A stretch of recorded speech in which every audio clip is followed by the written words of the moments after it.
to the elite audience. At the outset, I would appreciate and record my appreciation for the organizers for giving me this wonderful topic. My feeling is a relevant topic. What India requires at this particular juncture is this topic. The topic is the role of research-based education in strengthening knowledge society. It's a long debate, as my predecessor pointed out. It's not possible for me to sum up the entire thing. Anyway, as I'm given 15 minutes time, let me do justice to the topic. So let me go with this Pythagoras theorem. India is known for this one. It's related to trigonometry. In a right angle triangle, the square made in the hypotenuse is equivalent to the squares of the adjacent side. India is a country that's known for this one. This Pythagoras theorem, it was borrowed by Pythagoras only from India. Veda says, more particularly Rig Veda, human characters, there are three important things: Sattva, Rajas and Tamas. Only on the basis of these three human characteristics, the Rig Veda introduced the concept Varna. Sattva, Brahmanas; Rajas, Vaishyas, Kshatriyas; and Tamas, Vaisyas. The fourth Varna and other things are later addition. So this concept, it was borrowed by Pythagoras. It was equally borrowed by Plato, and who has written a beautiful book on Republic. That book is still a wonderful book on this subject. In Plato's book, Brahmanas is nothing but philosopher king. Primary guardian is nothing but Kshatriyas. Secondary guardian is nothing but Vaisyas. So India, that contributed to the globe all the original characteristics of education. But we missed the bus subsequently. Because of the transition, we missed it, and we are now struggling whether we are in the right track. We are in introspection, whether our elite, whether there are persons at the helm of affairs, whether they reconsider and want to revive this opportunity. In this context, the stakeholders of ICT, information communication technology, I can say information is not information is related to intelligence, knowledge, so information. Communication, these Vaisya concept, traders, communication traders, and the intelligence industry, it is there. Therefore, ICT is the combination of all. They have organized this, they realized this beautiful thing. That's why they are successful today, and the Indian are successful in this area. I think it's not out of place to point out the statistics. At the dawn of independence, the GDP, India, the GDP from agriculture it was around 50%, from industry it was around 27%, and from this service sector it was just 20% or so. But today, there's a total revolutionary change. 25% of the service providers, they could earn more than 15% of the GDP. Whereas agriculture, 50% of the people who are in agriculture, they can earn only 17%. Industry it has reduced to the level of 27%. Therefore, these statistics, it clearly point out India must reconsider this phenomenon. Therefore, the topic is a just topic, it's a wonderful topic, and we need not go back, we can just revive this topic. So with this brief introduction, I'll go for and I'll present this one. So the outline, it goes this way: to trace Indian education from the present, importance accorded to the education in India. It's a known fact, I need not emphasize all these things. Earlier, there was a difference between knowledge and wisdom. Jnani, it's referring to wisdom. So these are the plan that I want to emphasize this one. Now, we have more than 700 universities, 35,350 colleges. But what's our contribution to knowledge? As my predecessor rightly pointed out, the Chancellor from College, he pointed out, it is only to acquire PhD, we can put the name, whether we are really enhancing the knowledge to which we are. So our books, our dissertations, all these things are only in the library. Whether we can be able to contribute any additional knowledge, there we are missing it. Therefore, research must be a real research. Research must be a scientific research. Research must be a systematic research. Therefore, Unless otherwise we do it, Nalanda may be only in papers. Nalanda may be only in archives. Therefore, if we want to have Nalanda, the university that commanded respect throughout the world, if not throughout the world, at least in that point of time, this entire Southeast Asia, we have missed this luxury, we have missed this opportunity, we are thinking for it. Not only Nalanda, Taxila, not only Taxila, it's the Kanchipuram from my state. So all these universities, they were beautiful universities. We were pioneers in those days, but we are not at present. We are lamenting. 700 universities, no universities in the top 200. A small state like Singapore City State, there are only three universities, 2 universities on the top 20 universities. And most of our people, they are there. When we can able to contribute, why not we contribute this one? The simple point is, our research is not a real research. Our research is not real fact-finding research. Therefore, we have to look into this point. What's the research? Systematic investigation. So, discover facts, test variables, consolidate facts, theorize facts, test theories, put into practice. We are not put all these things into practice. Therefore, this Pythagoras theorem, if you want to revive once again, we must go to this one. Now let me take the small point with reference to knowledge. What's the difference between knowledge, wisdom and knowledge? Everybody knows that. Knowledge, know. From that word, no knowledge, you ask. When I see this thing, knowledge comes. When I hear this thing, knowledge comes. So through 5 senses, we acquire knowledge. But we are not applying the 6th sense. Reasoning, the 6th sense. When all the informations, when all this knowledge that I acquired through 5 senses, when I put into use and improve myself, by improving myself, the society when it is improved, that is what's called wisdom. In India, we are good in theory. In India, we are good in knowledge. But in India, we are not good in wisdom. Our knowledge is only theoretical knowledge. It is not there in applied aspect. That's why when ICT is made as a revolution, information and communication, which is a knowledge-based one, when they apply that one, they revolutionize this one, they are ruling the entire world. Indians are everywhere in the ICT because they are applying not their knowledge only, they are applying their wisdom. Therefore, knowledge is to be converted into wisdom. The 6th sense must be applied and it must be expanded. Then let me take what's the basic thing for facts. Knowledge-based economy. Knowledge means it's facts.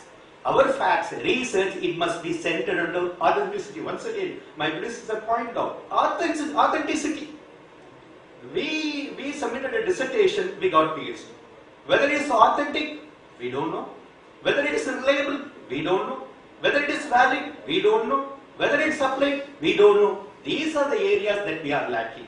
Therefore, research-based knowledge means the facts must be a reliable fact. The facts must be an authentic fact. The facts must be applicable facts. The facts must be useful to the society. Then only this thing will be developed. So, for want of time, I cannot go to this one. So, I'll go back to this one. Now, my predecessor once again gave me the clue. Intellectual capital. Sometimes back, it was the social capital that did wonders. Now, it is intellectual capital. What do you mean by intellectual capital? There are so many things. Intellectual capital, knowledge results is the highest added value. So intellectual capital, it is adding value to the existing knowledge. That is very much important. We have knowledge, we must convert it to intellectual and we must use it for application. That's a beautiful statement given by this scholar. Intellectual capital, knowledge result is the highest added value, and only a click on the computer might mean as much as a physical asset. So computer click, it does wonders. Therefore, when the knowledge is applied to this aspect, it will do wonders. Therefore, yes. There is another very important point we have to keep into consideration. The future empires in the future shall be true empires of one's mind, as the world is dominated by the power of intangible assets and the price. The future is only for those persons who are applying their minds, applying their intelligence. So, whoever is materializing, whoever is applying that one, the future is. I am confident in the British, they could be able to succeed because of trade. The commercial people. The medieval period, Alexander could be successful because of valor. But in the 20th century, everything is converted into a small village. Only intelligence and the brainy fellows can able to convert this one. So the future empires, if anybody wants to build up empire, it may not be a permanent one, of course, but this will be only on the basis of intellectual. So in a knowledge-based society, our society ought to be a knowledge-based society. Now we are giving much importance to so many values. India is a great country, India is a good country, India is a rich country. But Indians are poor in the sense our values, traditional values, it's dominating, it is eating away our energy. So many melodies are there. If it is a knowledge-based one, if it is a fact-based one, if the knowledge and facts are based on scientific things, then India will be a good India. 20th century will be Indian century, and China and India will going to dominate the entire sphere. Only condition is we must come out from all the fanatical, this narrow-minded, nepotistic and the parochial sentiments, and we use this one. One can easily come out from this parochial sentiment, narrow-minded sentiment, if he is reasonable, if he is giving importance to these facts and knowledge. So in a knowledge-based society, ideas as viewed as information are not only primordial. Ideas alone are not primordial, it is primary, since they manifest as being ineffable and substantial, essential and concrete, functional and efficient. Therefore, in knowledge-based economy, the center is knowledge. So, whoever is giving importance to knowledge, they will be successful. There are 4 components in the knowledge-based economy. They are, the first one is, it is market asset. Ascertain the market. ICT ascertains the market. They are coming up. Second one is, ascertain the leadership.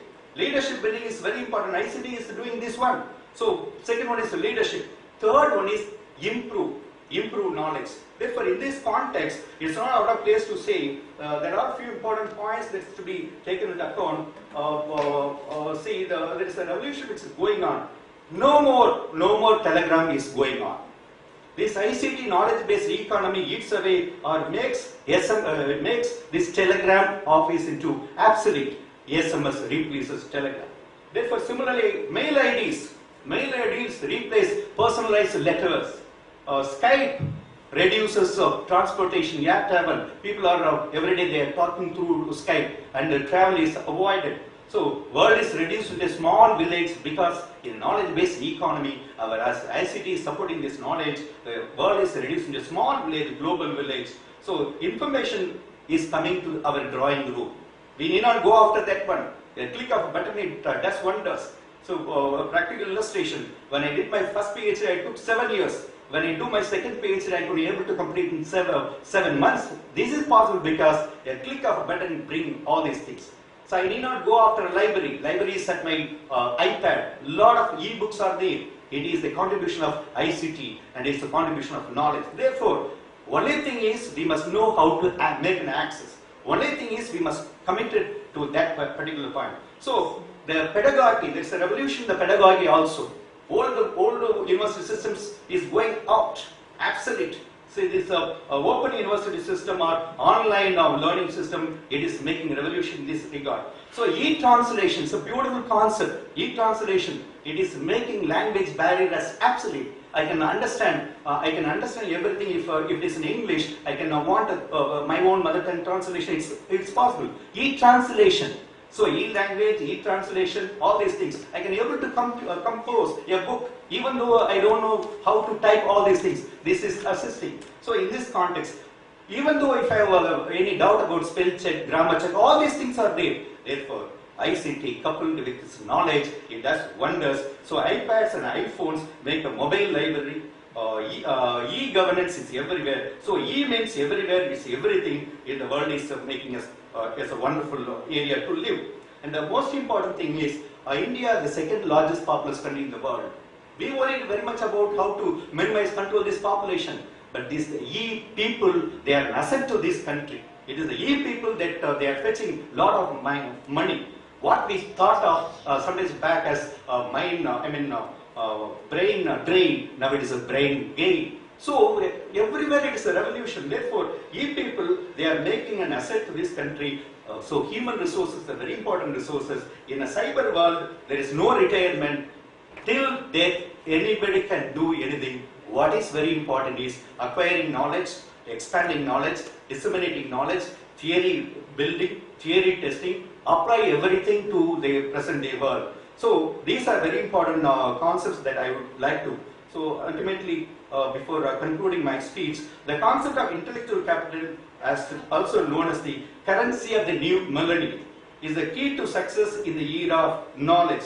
It's a way to create value and hidden resources in an organization. So intellectual capital is a very important thing, and India is replenished with full of intellectual capitals. It is scattered, it is to be consolidated. If it is like that, the second populous country in the world and the second the largest scientific manpower country in the world, the youngest country in the world, is going to lead this world tomorrow. But what is required is we must come out from this superficial phenomenon and we must commit to this value research. So research based education, if it is strengthened, the world is ours. With these few words, I take this opportunity to thank the organizers for giving a wonderful occasion. In fact, I have 2 slides to substantiate my suggestions, but unfortunately, in a technology savvy world, I am not supported with this. Please just bear with me. This saddest event that we come across in the last month, Bengal tiger attacked a student in the Delhi zoo. We have knowledge. Every animal, wild animal, is afraid of fear. Hundreds and hundreds of people for 10 minutes watch that one. Nobody applied that fact that I can remove my shirt, I can put it a fire, I can throw it, it will run away. But we failed this one. Similarly, I have come across, so this is a diagram, I have designed it, but unfortunately. There is another beautiful, those persons who are interested, you can look into this Google search. This is gods must be grazing. Under this caption, this is there. It's a wildlife one. 4 persons roamed in a wild forest, and they are after a lion. All of a sudden, a lion approached. They chased 4 persons. One is a tribal, one is a driver, and the 2 persons are scientists. So they are running. 2 persons took shelter under the bus. One person, unexpectedly, the driver took away the bus along with another person. Therefore, 2 persons who were under this bus, they were helpless. What is the tribal? Tribal, having the evidence, knowledge, he claimed in a strong tea in the top. Whereas the scientist, one of the scientists who roamed in this one, claimed in the ordinary tree, the tree is once again coming down to the floor, lowering the floor. So the lion, it is chasing and it climbs down in the tree. Once again, the scientist is in fear. This poor fellow tribal boy understood the significance of the dangerous, precarious situation of this scientist, climbed down, chased, he sounds like this, he creates a noise.